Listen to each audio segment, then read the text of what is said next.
टमाटर टीवी। यह कहानी है सोनपुर जंगल की, जहां पर एक हिरण घूम रहा था। तभी उसे किसी के रोने की आवाज आई, तो हिरण आवाज को सुनकर रुक गया और सोच में पड़ गया कि यह कौन रो रहा है। तभी उसे अचानक से एक छोटा सा हिरण रोते हुए दिखाई दिया।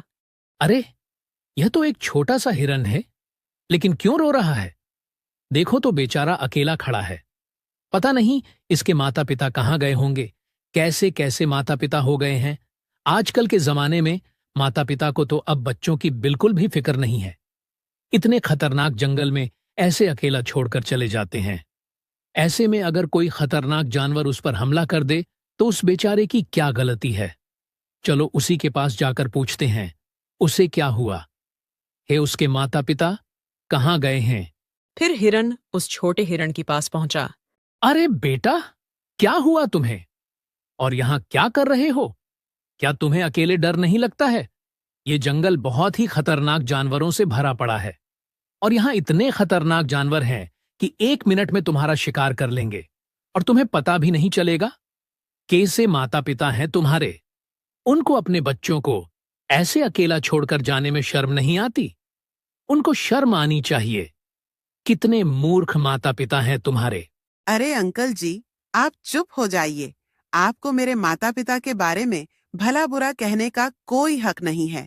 आप क्या जानते हो मेरे माता पिता के बारे में? वह बहुत ही अच्छे हैं और उन जैसा कोई नहीं। अरे बेटा, मेरी बात का बुरा मत मानो।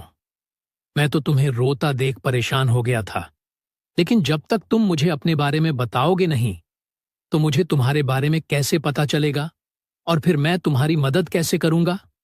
मुझे अपने बारे में कुछ बताओ। तुम्हारे माता पिता कहाँ हैं और तुम कौन हो और तुम रो क्यों रहे हो? अंकल जी, मैं नदी के उस पार वाले जंगल में रहता था। मैं और मेरे माता पिता हम साथ में ही घर पर थे।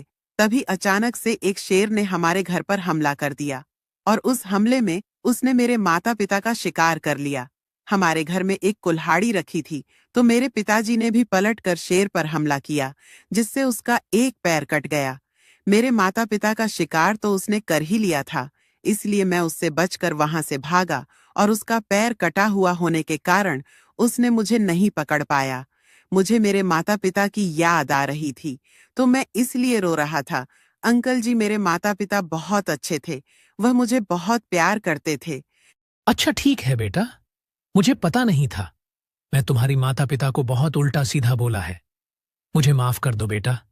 लेकिन बेटा, अब तो मैं टेंशन लेने की कोई जरूरत नहीं है। बेटा, मैं आपसे तुम्हारा पिता हूं। चलो तुम मेरे साथ, और आज से बेटा तुम मुझे अंकल जी नहीं बोलना। चलो बेटा, तुम मेरे साथ अपने घर चलते हैं। छोटे हिरण और बड़े हिरण की बातें एक लोमड़ी सुन रही थीं। अरे यार, आज तो मैं थोड़ी सी लेट हो गई हूँ, वरना मुझे इस हिरण के बच्चे का शिकार करने के लिए मिल जाता। लेकिन क्या करूं? इसका शिकार करने का मन तो बहुत कर रहा है, लेकिन मैं इसका शिकार नहीं कर सकती हूँ। इसके साथ ये बड़ा हिरण है, क्या पता मुझे जीत जाए। अरे नहीं, अपन को बिल्कुल रिस्क नहीं लेना है। चलो घर चलते हैं। फिर लोमड़ी अपने घर चली गई और दोनों हिरण अपने घर चली गई। लेकिन लोमड़ी के मन में से तो छोटी हिरण का ख्याल जा ही नहीं रहा था। लोमड़ी तो सिर्फ उसका शिकार करने की बात उसके मन में सोच रही थी। फिर लोमड़ी ने एक प्लान बनाया और प्लान के अनुसार लोमड़ी हिरण के घर पहुंची। अरे नमस्ते हिरण भाई, क्या कर रहे हो? बहुत दिनों से तुम मिले नहीं थे, तो मैंने सोचा कि तुम्हारे घर जाकर तुम्हारा हालचाल पूछ लेती हूँ। अरे लोमड़ी, मैं तुझे अच्छे से जानता हूं। तुम यहां पर मेरा हालचाल पूछने की नहीं आई हो। जरूर किसी न किसी मतलब से यहां आई हो। बताओ, क्या काम है तुम्हें मुझसे? अरे हिरण भाई, मैं तो बस यही बताने के लिए आई थी कि एक लंगड़ा शेर इस जंगल में घूम रहा है और वह एक छोटे से हिरण का पता पूछ रहा था। और छोटा सा हिरण तो तुम्हारे पास है, तो अगर तुम अपनी जान की सलामती चाहते हो तो इस हिरण के बच्चे को मेरे साथ भेज दो, वरना मैं उस लंगड़े शेर को तुम्हारे घर का पता बता देता हूँ, जिससे तुम्हारी जान को भी खतरा हो सकता है। इसलिए सोच लो तुम्हें क्या करना है। नहीं नहीं, बता दो। किसी शेर मेर से मैं नहीं डरता हूं। अरे लोमड़ी, मैं तुम्हारे साथ चलने के लिए तैयार हूँ। मुझे नहीं रहना इस गरीब हिरण के साथ। मैं इसके साथ गरीबी की जिंदगी नहीं जी सकता हूँ। ना इसके पास खाने के लिए अच्छा है, ना इसके पास पीने के लिए अच्छा है। मुझे नहीं रहना। इसके पास चलो, ले चलो तुम मुझे अपने साथ। छोटे हिरण की ऐसी बातें सुनकर हिरण को बहुत ही दुख हुआ। फिर लोमड़ी छोटे हिरण को अपने साथ ले गई। देखते ही देखते 3 दिन कब हो गए पता ही नहीं चला। हिरण को तो छोटे हिरण का बहुत बुरा लग रहा था, तो उसने सोचा कि अपने बेटे को एक बार देख आऊं। फिर हिरण अपने बेटे को देखने के लिए निकल गया, लेकिन वह मन में सोचता जा रहा था कि क्या बोलूंगा और कैसे उससे मिलूंगा। क्या पता वह मुझसे मिलना चाहता है कि नहीं। इतने में हिरण का पुराना दोस्त भालू रास्ते में मिल गया। अरे हिरण भाई, कहाँ जा रहे हो? इतनी जल्दी में जरा मुझे भी तो बताओ। तुम तो यार बहुत दिनों में मिले हो, कभी दिखते ही नहीं हो। जंगल में कहाँ घूमते रहते हो?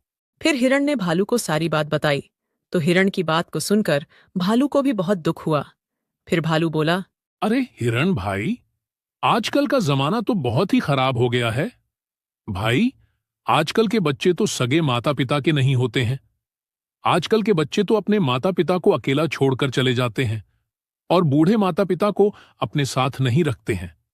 लेकिन तुम्हारा तो फिर भी कोई रिश्ता नहीं है। अरे भाई, ये जमाना बहुत ही खराब है। किसी को कितना भी प्यार कर लो, कितना भी उसके साथ रह लो, लेकिन अंत में सब छोड़कर चले जाते हैं।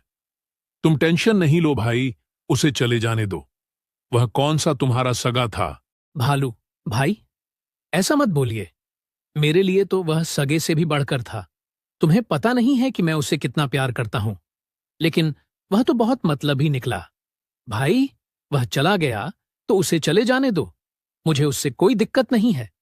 मैं तो बस उसको एक बार देखना चाहता हूं, और एक बार दूर से ही उसे देखाऊंगा कि वह किस हाल में है, क्या कर रहा है, और वैसे के वैसे ही देखकर मैं वापस लौट आऊंगा। मैं कोई उसके पास रोने नहीं जा रहा हूं कि मेरे साथ घर चलो। जब उसे मेरे साथ रहना ही नहीं है, तो फिर उसके पास जाने से क्या फायदा? क्योंकि मैं तो बहुत गरीब हूं, और वह गरीबी की जिंदगी नहीं जीना चाहता है। इसलिए उसे अपनी दुनिया में खुश रहने दो। मैं तो भालू भाई, मेरा मन नहीं मान रहा था, इसलिए उसे दूर से देखने जा रहा हूं। ठीक है भाई, अगर तुम नहीं मान रहे हो तो चले जाओ, लेकिन तुम अपनी सुरक्षा से जाना, क्योंकि वहां वह खतरनाक लोमड़ी होगी और क्या पता उसका मन पलट जाए और वह तुम पर हमला कर दे। देखो, लोमड़ी चाहे बड़ी हो या छोटी हो, तुम हिरण हो, तुम उससे नहीं जीत सकते। उसकी नुकीले दांत और उसके जहरीले नाखून बहुत ही जहरीले होते हैं। उनसे बच पाना बहुत ही मुश्किल होता है। इसलिए मेरी मानो तो तुम संभल के जाना, ताकि वह लोमड़ी तुम्हें ना मिल जाए, और उससे बचकर रहना। अगर मुझे भी साथ चलना हो तो बताओ, मैं भी तुम्हारे साथ चलता हूं। नहीं नहीं भालू भाई, बहुत बहुत धन्यवाद, लेकिन मैं अकेला ही जाना चाहता हूं, क्योंकि मैं अपने बेटे से अकेले में मिलना चाहता हूं, और मैं उसको अपने दुख दर्द बताना चाहता हूं, क्योंकि मैं उससे एक आखिरी बार मिलने जा रहा हूं। और अगर इस बीच वो लोमड़ी मुझ पर हमला कर दे, तो मुझे अपनी जिंदगी की कोई परवाह नहीं है, क्योंकि वैसे भी मेरी जिंदगी अब सिर्फ कट रही है। जीने का कोई मकसद है नहीं। मेरी जिंदगी में तुम्हारा बहुत बहुत धन्यवाद भालू भाई, मैं अकेला ही जाना चाहता हूं। फिर हिरण लोमड़ी के घर के पास पहुंच गया और छुपके देखने लगा कि लोमड़ी कब घर से बाहर जा रही है। थोड़ी ही देर में लोमड़ी घर से बाहर चली गई। तब हिरण छोटे हिरण के पास पहुंचा और बोला, अरे हिरण बेटा, मैं तो तुम्हारे बिना रह नहीं पा रहा हूं। मुझे तो तुम्हारी बहुत याद आती है। अब तो मुझे ऐसा लगता है कि मैं तुम्हारे बिना जी नहीं पाऊंगा। मुझे तो तुम्हारी बहुत याद आती है बेटा, इसीलिए मैं तुम्हारे पास आ गया हूं। लेकिन मैं तो गरीब हूं, इसलिए तुम तो मेरे साथ रहना नहीं चाहते हो। मेरे मन से तो तुम्हारी याद नहीं जा रही थी, इसलिए मैं तुम्हारे पास आ गया। मैंने सोचा कि एक बार अपने बेटा को देख तो आऊं, वह कैसा है, किस हाल में है। लेकिन बेटा, अब कभी नहीं आऊंगा। नहीं पिताजी, ऐसा मत बोलिए। आप तो मुझे समझ ही नहीं पाए हो। अरे आपने मुझे अब तक नहीं समझ पाया है। आप तो वो हो जिसने मुझे सगे बेटे से भी ज्यादा प्यार किया है। इतना प्यार तो मेरे पिताजी भी नहीं मुझसे कभी कर पाते जितना तुम करते हो। मैं तो इसलिए उस दिन इस लोमड़ी के साथ आ गया था क्योंकि मुझे लगा कि अगर वह लंगड़ा शेर यहाँ आ जाएगा तो वह मेरे साथ साथ तुम्हारा शिकार भी कर लेगा। इसलिए मैंने सोचा मेरा शिकार होता है तो हो जाए, लेकिन मेरे पिताजी को कुछ नहीं होना चाहिए। पिताजी, जितना प्यार आप मुझसे प्यार करते हो, मैं भी उससे ज्यादा आपसे प्यार करता हूँ और मैं भी आपके बिना अब बिल्कुल भी नहीं रह सकता हूँ। मुझे अब आपके साथ में ही अच्छा लगता है। अब आप यहाँ से चले जाओ पिताजी, वरना वो लोमड़ी यहाँ आ जाएगी तो वह आपका शिकार कर लेगी। नहीं बेटा, अब तो मुझे सच्चाई का पता चल गया है। अब मैं तुम्हें इस हाल में छोड़कर कहीं नहीं जाऊंगा। अब हम दोनों को कोई अलग नहीं कर सकता है। अब मैं तुम्हें यहां से लेकर ही जाऊंगा। अब आने दो उस लोमड़ी को। उसने एक पिता को अपने बेटे से अलग किया है। उसको उसकी सजा जरूर मिलेगी। फिर हिरण अपने प्लान के अनुसार वहीं छुप गया और थोड़ी देर में लोमड़ी फिर से वापस आई तो वह हिरण के बिछाए हुए जाल में फंस गई। फिर हिरण उस छोटे हिरण के पास पहुंचा और उसने अपने छोटे हिरण को आजाद कर दिया। अरे अरे, हिरण भाई कहाँ जा रहे हो? मुझे इस जाल से आजाद करते जाओ भाई। इस जाल में तो मैं फंसी फंसी मर ही जाऊंगी। अरे हिरण भाई, इस जाल में तो मैं भूखी प्यासी मर जाऊंगी। मुझे माफ कर दो। हिरण भाई, मुझे जाल से निकलते जाओ। अरे लोमड़ी, तूने बहुत बड़ा पाप किया है और तेरा पाप माफ करने लायक नहीं है। तूने एक पिता को एक बेटे से दूर करने का पाप किया है और तेरे इस पाप की यही सजा है कि तू इस जाल में फंसी फंसी भूखी प्यासी मर जाए और तुझे कोई पानी देने वाला भी ना आए। अरे मेरे दिल से पूछ, मेरे बेटे को जुदा करने के बाद मेरे दिल पर क्या बीती है। 3 दिन मेरे 3 साल जैसे निकले हैं। अरे लोमड़ी, तू मेरे दर्द को नहीं समझ सकती है, लेकिन जब तू भूखी प्यासी तड़पेगी तब तुझे मेरे दर्द का पता चलेगा।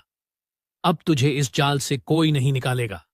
लोमड़ी, तुझ जैसे जानवर को जीने का कोई हक नहीं है। तुझ जैसे जानवर का तो इस जंगल से मर जाना ही सही है। नहीं नहीं पिताजी, इस लोमड़ी को आजाद कर दीजिए। मैं उसको आजाद करना चाहता हूँ। यह क्या कह रहे हो बेटा? तुम पागल तो नहीं हो गए हो? इस लोमड़ी को आजाद कर दिया तो यह हम दोनों पर हमला कर सकती है और फिर हमारा बचना नामुमकिन है बेटा। यह क्या कह रहे हो? इस लोमड़ी को इस जाल में ही रहने दो। नहीं नहीं पिताजी, मैं इसको आजाद करना चाहता हूँ। एक दिन इस लोमड़ी के पास खाने के लिए सिर्फ 1 रोटी ही बची थी, तो उसने वह 1 रोटी मुझे खिला दी थी और खुद भूखा सो गया था। मैं उस रोटी का कर्ज चुकाना चाहता हूँ। अगर यह भूखा प्यासा मर जाएगा तो मैं जीवन भर उस कर्ज में ही रहूंगा और मैं उस कर्ज में रहना नहीं चाहता हूँ। इसलिए पिताजी, इसको आजाद कर दीजिए जिससे मेरा कर्ज चुक जाए। फिर हिरण ने छोटे हिरण के कहने पर लोमड़ी को आजाद कर दिया और बोला, देख लोमड़ी, उस दिन तो मेरे बेटे ने मुझसे दूर जाने का फैसला कर लिया था तो मैंने कुछ नहीं किया, लेकिन आज तुझे इसको हाथ लगाने से पहले मुझसे मुकाबला करना पड़ेगा। मेरे होते हुए तू अब मेरे बेटे को कैद नहीं कर सकता है। अगर तुझ में दम है तो तू मुझसे मुकाबला कर। अब जब तक मैं जिंदा हूं, मेरे बेटे को मुझसे कोई अलग नहीं कर सकता है। नहीं नहीं, हिरण भाई, मुझे किसी से नहीं लड़ना है। अब मेरी आंखें खुल गई हैं। इस जंगल में हमें मन प्रेम से रहना चाहिए और कभी किसी को परेशान नहीं करना चाहिए। हिरण भाई, मैं अब किसी का शिकार नहीं करूंगी, न किसी को परेशान करूंगी। मुझसे जो गलती हो गई, उसके लिए मुझे माफ कर दो। मैं अब सबसे मिलकर रहूंगी और हमेशा सभी की मदद करूंगी। दोस्तों, लोमड़ी तो अब सुधर गई।